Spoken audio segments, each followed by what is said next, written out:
Have you ever watched the Infinity Castle arc in the Demon Slayer and felt like mirrors what it's like to face your own inner world?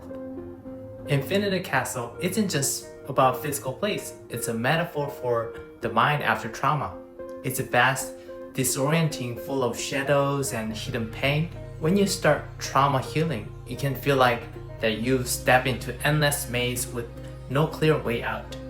But notice how Tanjiro moves through the castle and he doesn't rush. He stays present, uses his breathing techniques and remembers his purpose. Each battle he faced represents a memory, an emotion, or belief he must confront to grow. So I thought about how Tanjiro's journey applies to healing journey we all going through.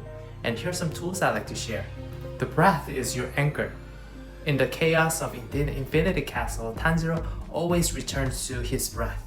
In trauma work, breathwork is your anchor. So one simple technique is inhale for 4 seconds and hold for 2 seconds and exhale for 6 seconds. This slows your heart rate, tells your nervous system that I am safe, and helps you find your footing when everything feels overwhelming. So breathing technique is important, just like Tanjiro uses breathing technique.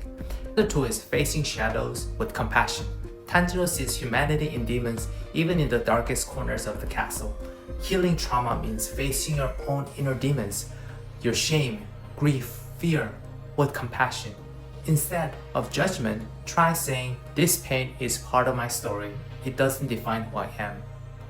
It's there for a reason." So how do we interpret our own pain? Another tool is trusting allies and support. In the Infinity Castle, Tanjiro doesn't fight alone. He leans on Zenitsu, Inosuke, and Hashira. Healing is the same for you. You need safe place, safe relationship.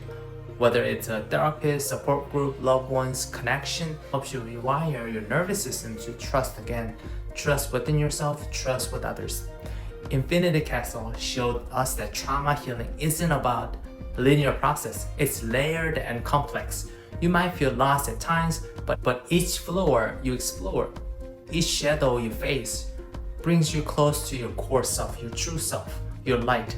Tanjiro's courage reminds us that you can work through your own inner castle and you can face the parts that once felt unbearable, and with breath and compassion and connection, you can find your way out and you can find yourself again. Healing doesn't mean destroying your demons. It means understanding them so they no longer control your path and you can be with them, you can find peace with them. Hope that you enjoyed the movie and find this little insight helpful, and take good care of yourself and do your healing every day.